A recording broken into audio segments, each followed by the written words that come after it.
there's others that are incredible, and I think every New Zealander knows they're incredible. You know, Peter Beck, for example. I've personally learned a lot from him, building something from absolutely nothing, seeing that it's possible, and the kind of no doubt mindset that they had to just try and make something work, even when at times it would have felt like it really absolutely wasn't. I mean, when Peter Beck started Rocket Lab, there was no space agency in this country. Yeah, right. He built a private orbital launch site, and we created a space agency to regulate it. If anybody put these things on paper in a book, it would have seemed sci-fi, right? So I think just, you know, learning from someone like that who has built something incredible from truly, truly nothing, purely out of their own will and desire and belief that it could occur, that has been probably the most amazing personal lesson. You know, whenever I'm in Rocket Lab, the people are amazing, and they're just, you know, they're cool Kiwis.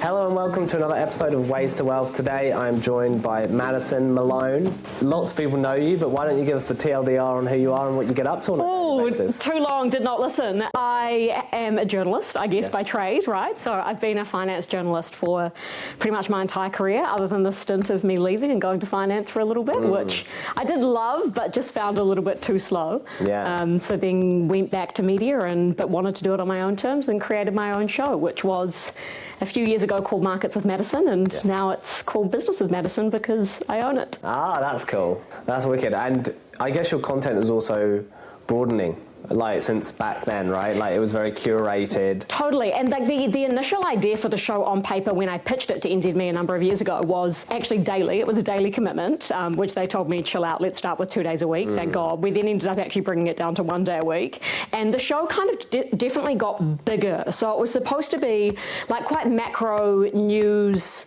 commanded, basically following the finance agenda, really, like global earnings, interest rate settings.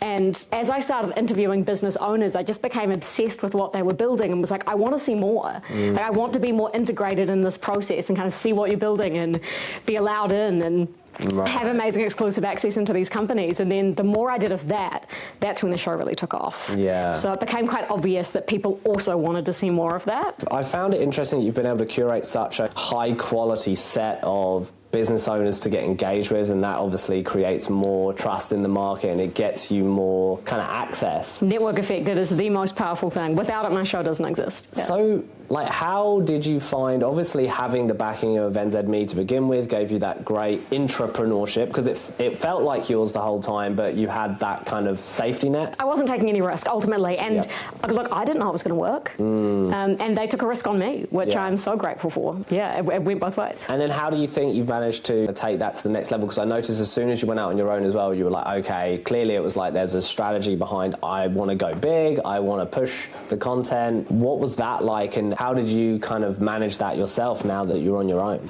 The opportunity just felt very global, right? I mean, all of these conversations I was having were increasingly about global topics with global companies. You know, I was doing stuff with Amazon, I'd been to Vegas, I recently went to Texas with them. Rocket Lab is, an international, largely US-based company. So there was this kind of pull that I felt internationally, and my audience is also 2/3 overseas. Right, is it? So only 1/3 of it is in New Zealand, which is still obviously a stronghold.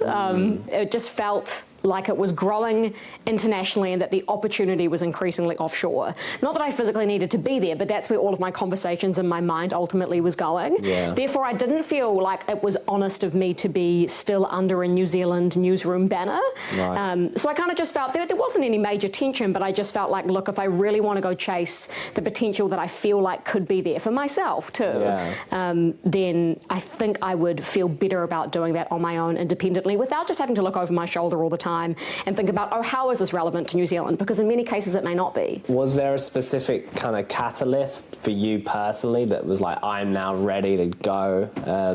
Were there any influences that you had? Yes and no. I mean, it was something that numerous people had said to me, when are you going to go out on your own? And obviously independent media and content creators are enormous now. It's a huge industry. I mean, look at Mr. Beast, Joe Rogan, Alex Cooper, Call Her Daddy. It's a thing. People were wondering why I was still within this newsroom. But I'm not a big personal risk taker.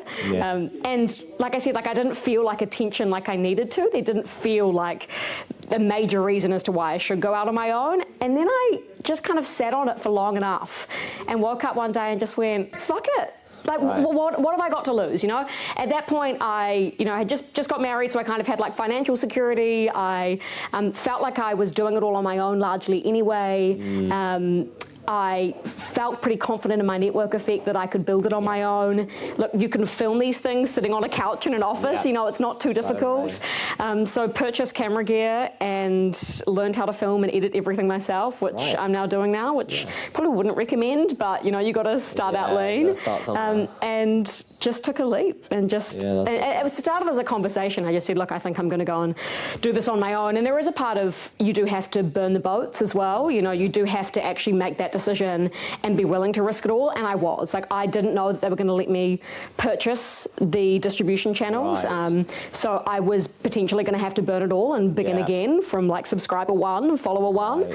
It was certainly a risk, but it didn't feel risky at the time. It feels riskier now looking back at it. I'm like, there's some days where I'm like, what was I thinking? I think that's just the entrepreneurial journey, right? Totally. So with your time in finance, what was the biggest lesson? Was there anything that surprised you? Yeah. This may sound terrible. One of the things that surprised me most is that you kind of see these big golden ivory tower firms and you think that they're like this wealth of knowledge, and you go in there and there's a small group of people who are the knowledge and the rest of it is fat surrounding these people.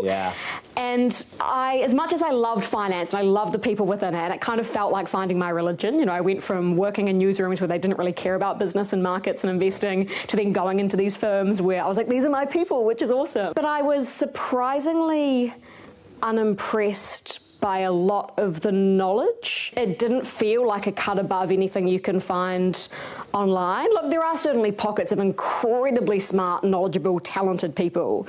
So that's not to be said for all of it. But I think I was surprised at going from being on the outside of finance to then going inside of it and actually thinking, oh, you know, it's not that hard. So perhaps there's an incentive within this industry to keep all this knowledge locked up because they have this secret that they're not that much smarter than the street, but they just don't want people to know that. One thing I will say they have, which is remarkable, is network effect. Access. And they have access to incredible people, also to, you know, global other firms and all these other minds. So that is, I think, you know, their biggest edge. And then I thought, could I create a show that leans on accessing these smart people who, you know, some of them do exist, and bring their knowledge out into the open and also build a network effect publicly, not just within these firms. And so that's kind of what I've tried to do with building a show. And it seems like the content and the people that are coming on are kind of more skewed though to operators. Increasingly so. I just find them so much more impressive. Yeah, it's kind of funny, isn't it? Like, you speak to really great money managers and you go, theoretically, you would be a really great operator, better than the operators and entrepreneurs, because they really are just winging it. But then obviously they're not. And you do ask yourself, why are they not? Because they obviously would be great operators in theory because they're really smart. But then, there's something about operators that you get, a stronger sense of what the spirit of what's actually going on from those conversations. And they're building real things, right? Like we, as a country, and I think kind of as a civilization, over the past few years, we've gone from, you know, idolizing builders and creators of things and real value creators to then kind of thinking that money managers and consultants and lawyers are it. And I feel like we're now finally swinging back to the builders. And these are the people that genuinely change economies, change futures, create things. So that excites me more, and they're the people that I enjoy spending my time with and feel most inspired by. Yeah, for sure. I wrote my 26 memo, which is really just a look back at 25 and then a little bit of a look forward. This year, 2026 is about the builders, not the talkers. And show me, don't tell me, right? And that, which is interesting when you go to the whole do what I say finance versus do what I do. Like, Buffett's actually a clear example of do what I say, not what I do, because he's like, be in the S&P, go to sleep. And he's actually holding cash. He's barely been allocated. And what he's doing is just like, it's really quite discretionary. I always find that kind of interesting. So, like, what would success be like for you in the next 5 years? That's such a great question. And it's something that now that you are an operator, right, you actually don't spend enough time thinking about this. But if I think of what I love doing, and if I can ultimately create something that allows me to just do more of, if not only that, it would be have my own show, one, right? So I have that freedom at an agency, which feels incredible, even though it's tough doing absolutely everything yourself. Love traveling the world and going to the most interesting ideas and companies. So ultimate dream world would be I am traveling the world with my camera gear and have a crew and have an assembly line kind of production that makes creating easy with the best creators in the world, that being, you know, camera people, producers, and we have a solid team. And we're going inside these amazing companies, getting access for the audience that no one else can. The conversations that we're having with these operators and builders is the best conversations in the world. It's distributed everywhere. Everyone loves it and can find it and finds it interesting to watch. And then that ultimately builds a network effect. And where that goes, who knows? I mean, you've seen the likes of, you know, Harry Stebbings, for example, create a fund out of it. And so that's like, not that that's exactly where I'm thinking, but like these are the opportunities as to how you can ultimately use that network effect to build more things.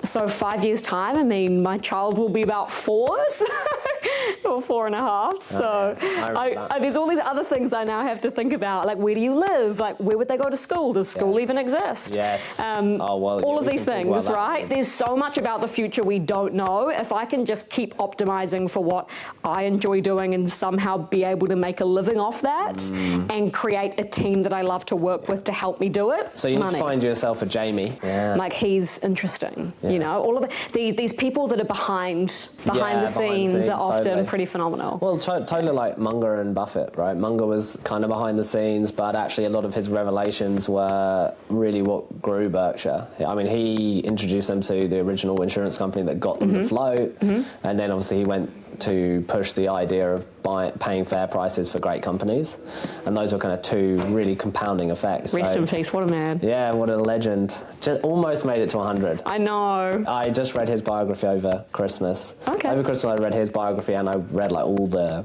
essays for Buffett. Yeah. Did you learn anything else? Like, was there anything that felt new to you? Yeah, they still didn't really have it together. Even into their mid-late 30s. There's hope for us all. Yeah, so there's still hope for us. Good. Which is good. That was actually all I wanted. What I got out of there also was, their ability to build float and how that has really benefited them.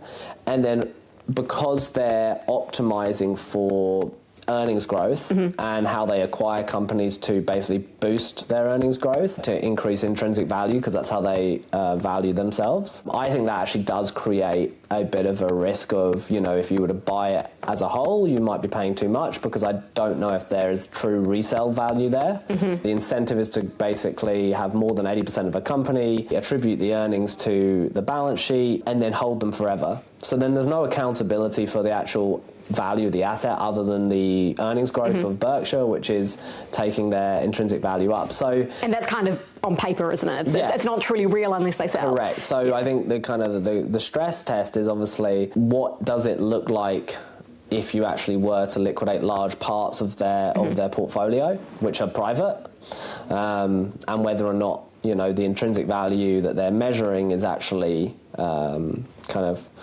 in line with reality. Well, that can be said for any private investment, right? Yes. You know, that can be said for PE at the moment, for VC at the moment. I mean, these valuations on paper seem wild sometimes, and they're not even marked, like there's no mark to market because there is no market for these, not a public one anyway. There's no kind of public ledger, not like equity markets. Well, yeah, that's the great thing with liquid markets, is that you get priced every day, and that's actually a benefit. Like a lot of people... doesn't feel like a benefit every day. Yes. Sometimes it pays not to look. I mean, like if you look at the posturing of assets held by Kiwis, right, like you have a disproportionate amount of assets that are illiquid. Property. Property, private business, venture was very popular while rates were low because of property being quite similar in the liquidity profile, etc. So New Zealand's quite heavily allocated to investments that pay a yield. And I Rentals. think, so I think it has something to do with the 80s, just for some reason. I think that's that. But I think you're paying, you know, the liquidity you're paying for, you're paying for optionality of that liquidity too in the price change. Of course. So I think it's really a really nice and true way to look at, you know, markets. But of course there becomes distractions with that change and how you actually deal with it yourself. And it's a completely different mindset for an investor, owning something illiquid that you can typically physically see or feel, even if it is a private business, you could go and walk the manufacturing floor, right? Versus something that feels like some made-up figment of imagination, some portion of a company that you've never seen, or you know. So it is totally. So that's been quite. So that thing around Berkshire, just seeing, okay, is it actually as valuable as it seems to be? And of course, they have this huge. They have this huge exposure to US Treasuries too. So that's kind of interesting to see. So there are tail risks in everyone's book and what everyone's doing, even the greats. And that's why they emphasize a little bit of luck. And most good hedge fund managers and money managers and operators talk about luck, right? And you'd have had, how many of your interviews talk about luck? Almost all of them? It doesn't come up as often as you think, but there is an amount of luck in every single thing, and timing. Yeah. You know, timing is a large part of it, you know, versus where you started or sold a business, you know, depending on how the world or environment looked at that time. But there's luck in everything that we do. Totally. I mean, I would put luck down to like a lot of what I've done, you know, so. Yeah, for sure. You probably feel the same, right? Yeah, I mean. Every day above ground's a good one. Every single day that we hear and breathing, like, is a lucky day. Yeah, so. That's right. Yeah, live to trade another day. As long as you get to play the game again, I think like you're lucky. That's another thing I learned from some of that reading was, like obviously the importance of actually being able to continue playing. And also one thing that I would say that isn't often talked about enough, and certainly has been part of my journey, but I also think a lot of others, and people do publicly talk about this in many instances as being a large creditor of their luck, right, is having people that took a chance on them.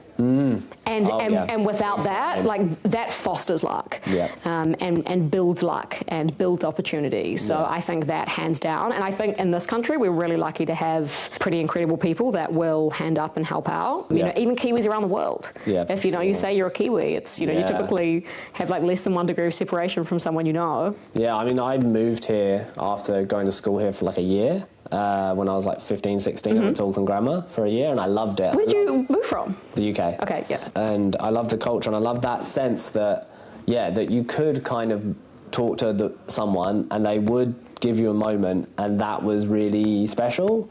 Whereas in the UK, obviously in a class-based system, you don't have that same benefit as we have here. That very flat structure that we feel here. Yeah, and I think that it's definitely something you may not think about as much if you're not, if you're kind of used to it.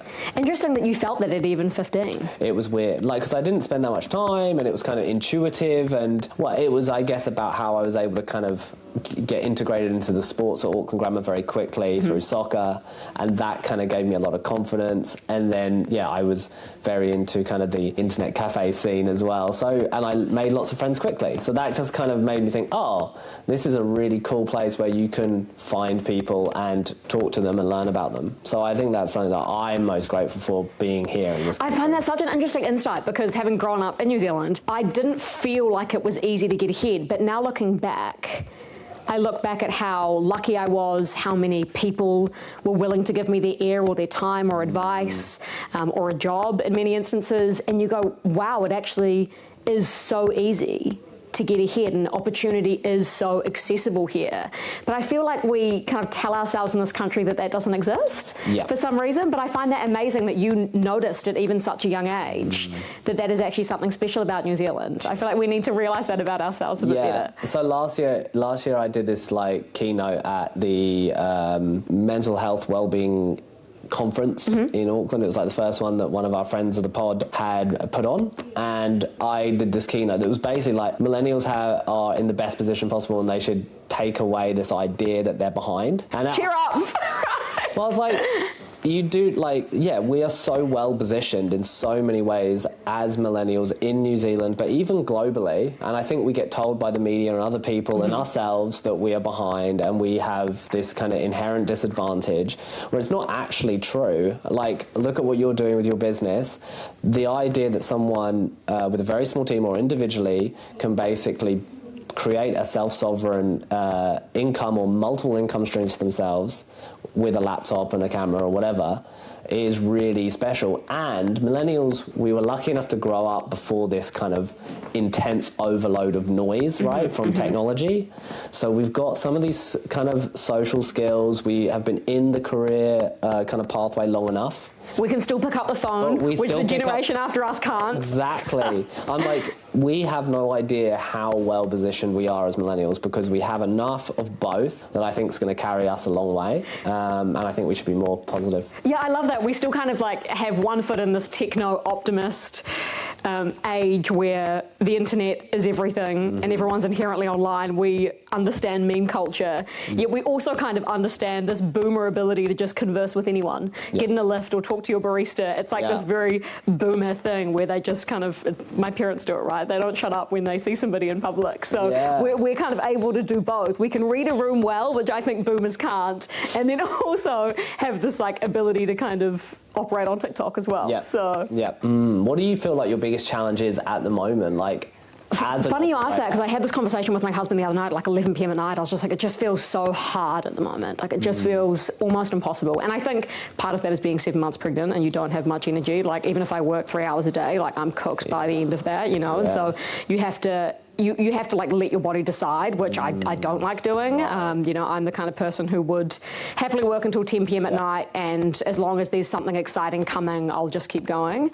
But without that excitement and career as much, it's felt like a real rejigging of my life, which I've mentally struggled with. But you also just got to shut up and get over it at some point. But the biggest challenge I would say at the moment is pipeline. So because I've been doing less by default because of my kind of physical state, I then haven't been building as much. You know, every opportunity results in a following one and a following one, and I've just been missing that momentum. Therefore, the pipeline has slipped and slowed, and all of that just feels a bit slow and clunky and not kind of as exciting and fast-paced as I'm used to. So that's been quite a challenge. So I've, in the past couple of weeks, I've made a big effort to like reach out to big gun people, and I've kind of put this like timeline on myself. I'm like, okay, I'm giving birth in like, you know, exactly 3 months time as of last week. So so I'm like, this is a deadline. Like, we've got to make shit happen before then, right? Who are the interviews that I realistically can get, but also are a stretch to get? And if I hopefully put a deadline on them by saying like, look, I'm going to be incapacitated from this date. Could we make something happen by then? That's cool.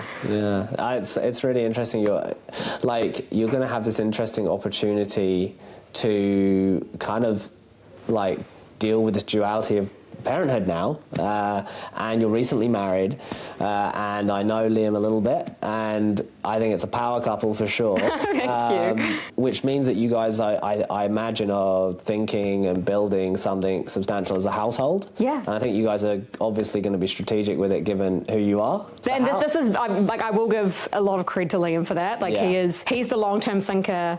I'm the day-by-day kind of happy to roll through things, and he's always forcing us to think bigger. And I mean, a lot of the show's success is his too, and he probably won't like me saying this publicly, but you know, he is like the producer of the show behind the scenes. Like, you know, every single interview I do with someone big, like, he's in there helping me. So he, not that he would want the credit nor think he deserves it, but he absolutely does. A lot of the knowledge is his. How much of that alignment piece do you think is creating an amazing environment for you guys when you're kind of on a journey and you're like, and there might be two paths that are co-aligning, right? And they, you know, you're trying to work it out. How have you felt like that's been? It's just support, right? It's just having like rock solid support and saying that, look, if it all falls over, we're here for each other regardless. And also accepting that it may fall over at some point, you know, career-wise, and just going, well, each of us kind of may have our moment in the sun.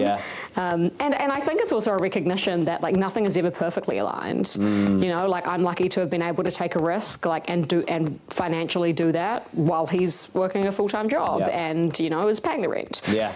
So, you know, I feel very lucky, but there will come a time where, well, I'm going to have to raise our children, and that may be me for, you know, a solid decade of our lives where that's my sole focus. So I mean, you can definitely still create loads of content. That's the I'm planning to, but I'm also trying to be realistic about, I don't know what parenthood is like. So it's interesting. I mean, we did it young. We have 3 kids, by the way. Oh my gosh, amazing. How old are they now? 11, 9 and 7. Oh wow. So that's like a 2-year gap between each of them. Roughly. And about that felt good?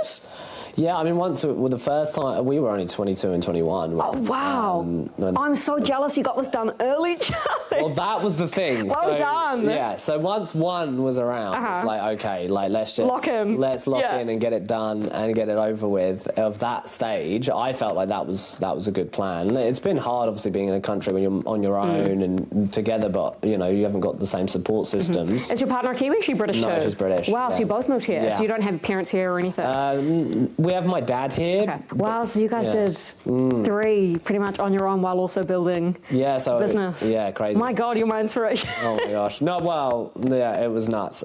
But I feel grateful that we're, like you say, and my wife talks about, she's an artist as well. She's in several galleries. She's in galleries overseas in America. You have to see me at work afterwards. Yeah. Huge tapestries, which are really cool. My mum's an artist, so I feel absolutely love people that can, create things. Like, I think it's incredible. It's such an art form. Oh, totally. And, she's doing it and she's in a bunch of galleries and she talks about feeling behind sometimes, right? Because obviously she had this huge portion of time. She got married, like silly idea from the outside, right? And then has kids, and that's a whole job and that's a whole thing you have to curate, and she did it times by 3. And then when Lola, our youngest, was just being late pregnancy of like 8-9 months, she started building her first kind of large scale kind of embroidered canvas, which is in my study at the moment behind my backdrop, which is really cool. It's on a mountain and it's really awesome. And that's how she started. And then from there, she's built her art career, and she kind of put, she's a weapon. Yeah, but why did she feel behind? I don't know. I kind of like, well, we're all running our own race, right? Yeah. That's really important to know, I think. And I was like, no, you did this whole thing that is important for us, right? And just because you weren't bringing in income or progressing your career at that time doesn't mean you didn't learn a load of things, you didn't grow, and you curated this thing for us. And you raised children. Like, what more value can you create than that? And that's going to be interesting for you because you've already got this established career, so you might be able to jump on both. But I think it's the plan. Yeah, but it's all about like how you feel at the time, right? And trying to work out that momentum. I wouldn't put any pressure on yourself to force it. It's gonna be what it's gonna be. And I think that's what I often do as a kind of someone that doesn't get too stressed, or try not to. I do get stressed all the time, but I try to manage it. And I'm like, no, just it's all good. Like, are you making those progresses every day? Like when you're just done a feed and then you've got a couple hours of like, energy, like, can you make a little bit of progress, right? And that's actually all you need. That's all you should really ask. And that compounds, right? Yes. Yeah. Doing something every day, that input compounds. I think this is what I think will be the challenge, is going from having these really big kind of momentous years where, if you consider last year, for example, or 2025 was an incredible year for me, 2024 was also incredible. Like, I've had so much achieved in these years that not having children isn't an achievement, but the achievement will feel so different. And I think it's one that you won't realize is such an immense achievement until you look back on it, right? So your wife now probably looks back and goes, wow, look at everything that I achieved while raising 3 children. Like, that's incredible. But I think when you're in it, that progress feels so slow and doesn't feel as incredible day to day, week to week, that feels like you're not doing enough. True. I mean, I think that in the moment you're like, oh, there's just so much going on. You're just trying to stay so overwhelmed. Yeah. We were lucky enough. We moved from like the CBD to a suburb, and then my wife went to like the playgroup stuff, and that's all really good infrastructure in New Zealand. Like Plunkett and all the like libraries have these really great play centre things, and you can really make great friends that are in the same stage as you. We were much younger, so all of our friends are like mid-40s now. But that was a really great support system. So how are you thinking about raising children in this post-labour economics kind of environment? Look, I think we just have to be realistic that we don't know what it's going to look like. Like, will school, the kind of schools that we went to here, if you went to grammar, I went to a Catholic girls' school on the North Shore. I mean, those schools will look completely different. Will they even exist when my son's going to intermediate, And I think they should change. Like, I think a lot of change is needed in that education sphere. But there's also parts of the way that I grew up in this country that I want to remain the same for my children. Like, I love being able to walk to and from school and hang out with my mates after school and just be able to go for sleepovers every weekend. And so there are parts of that infrastructure, as you say, that I hope don't change. but I'm very cognizant that they may completely. So will I have to homeschool my children? I mean, well, I'm like totally on that spectrum of like feeling guilty that I'm leaving them in school. I have this kind of, I have this, what am I, like, we only have time at the end of the day. Like, and like, am I being lazy? Because I know that, I actually think them being in school kind of makes sense, because do I really have the capacity to give them what they need as an alternative? Totally. But at the same time, I go, I'm like torn between, well, like you say, like those friendships, it's basically, those friendships you build, all the fundamentals that you do get to learn still, they're helpful, and actually just an uncontrolled environment where you don't get what you want. I think that's obviously the biggest benefit, because as a parent, we don't control the culture of the school or what's going on in the classroom, the lottery of who you're in the class with. So, and I think those are, I guess, natural, like, dilemmas that everyone has to deal with, and it's probably still not worth it. But I have this kind of pang of guilt of like, am I leaving them in a system that I know is not doomed? Exactly. Basically. And I think that's kind of down to us as parents, right, is to also open their eyes to this world and technology and opportunity elsewhere. I mean, when I was growing up, my parents wanted me to be a lawyer. Like, they never thought that there would be an opportunity for me to kind of create a show from home, from a laptop with cameras and fly all around the world. That would have been so foreign to them. I also didn't know that existed. But you have to kind of foster, I think, in your children this like very eyes wide open mentality. And I think that's on us. Like, we can't give over everything to a school and just say, 9 to 3 every day, you're there and you're going to learn everything there. Because we know from having gone to school, we learn sweet FA, right? Like, we learn friends. I'm still, I don't know about you, but I'm still best friends with my girlfriends from school. So, like, that was the best thing, that and probably sport and a bit of structure. And perhaps learning to respect authority a little bit, which you probably still didn't learn coming out of school. But, these are the things that we get, and we, I don't even think school necessarily shaped us as people.